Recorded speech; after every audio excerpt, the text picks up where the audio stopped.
बिस्मिल्लाहिर्रहमानिर्रहीम। अस्सलाम वालेकुम। आज मैं बना रही हूँ बादामी खीर। उसके लिए चाहिए, ये मैंने 6 टेबलस्पून चावल लिए हैं। इनको अच्छी तरह मैंने धो लिया और 1 लीटर दूध है, ये गर्म पानी है और बादाम है, उनको अच्छी तरह पाउडर बना लिया मैंने।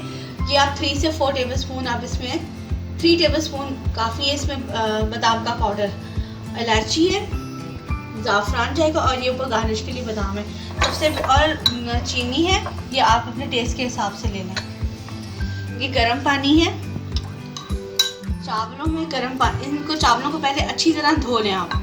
इसमें ही पानी डाल दें और पानी डाल के इसको आप रख दें, गर्म पानी डाल के इसको आप रख दें आधे घंटे के लिए ताकि नरम हो जाए। और इसी पानी से मैं चावलों को ग्राइंड करूँगी। ये मैंने इस पर दूध डाल दिया है और साथ में ज़ाफ़रान डाल दूंगी दूध में। इलायची पाउडर डालिएगा, इसमें टेस्ट अच्छा आएगा। और साथ ही बादाम भी, बादाम का पाउडर डाला है और इसको मैं बॉईल करूंगी दूध को। ये देखिए ये बॉईल हो गया है। इसके अंदर मैंने बादाम, इलायची डाली थी और ज़ाफ़रान। बादाम इसलिए डाला ताकि अच्छी तरह दूध में इसका फ्लेवर आ जाए। और ये 2 से 3 टेबलस्पून बस काफ़ी है बादाम का पाउडर। अब ये इधर चावलों का मैं ग्राइंड करूँगी। अब मैं चावल ग्राइंड करूँगी। मैं आपको बताना भूल गई थी, मेरे पास एक खोया भी है। ये 2 से 3 टेबलस्पून आप खोया डाल दें, वरना बाजार से जो बर्फी मिलती है आप वो भी डाल सकती हैं। ये वही पानी जिसमें मैंने चावलों को भिगो के रखा था गर्म पानी में, उसी पानी से ही हम इन चावलों को ग्राइंड करेंगे। ये वाला पानी फेंकना नहीं है।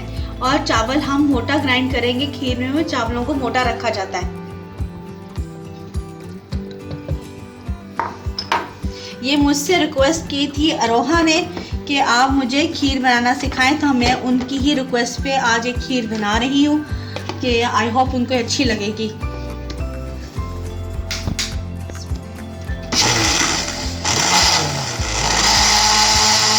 ये देखिए मैंने चावलों को ग्राइंड कर लिया है। ये इस तरह ग्राइंड करना है कि थोड़ा सा मोटा है चावल, ज़्यादा भी बारीक नहीं करना और ना ज़्यादा मोटा रखना है, बस इस तरह चावलों को रखना है आपने।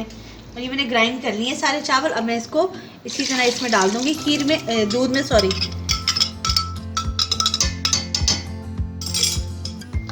और साथ साथ इसको मुसलसल में इसका चम्मच हिलाती रहूंगी। ये मैंने इसको हल्की आंच पे फ्लेम को रख के, मीडियम फ्लेम पर रख के, तो मैं इस खीर पे मुसलसल चम्मच हिला रही हूँ। चम्मच हिलाना बिल्कुल नहीं आपने छोड़ना, और अगर आप इसको तेज़ आंच में पकाएंगे तो चावल जो है वो कच्चा रह जाएगा। ये देखें अभी चावल पक रहा है, अभी ये पका नहीं है, और इसमें मुसलसल आपने चम्मच हिलाते रहना है।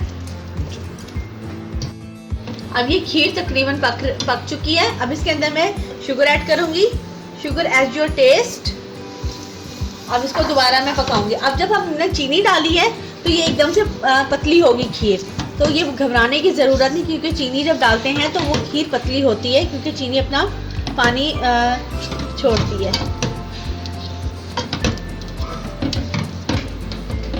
अब इसके अंदर ये मैं खोया डालूंगी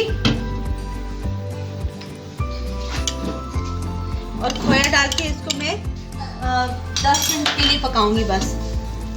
और ये फिर हमारी खीर तैयार है।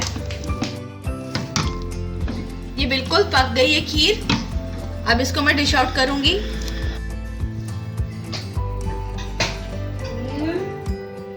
मज़ेदार ठंडी ठंडी खीर तैयार है। इसको आप ट्राई करें और मुझे बताइएगा कि आज की आपको मेरी ये रेसिपी कैसी लगी। मेरे चैनल को सब्सक्राइब करें, शेयर करें। अल्लाह हाफिज़।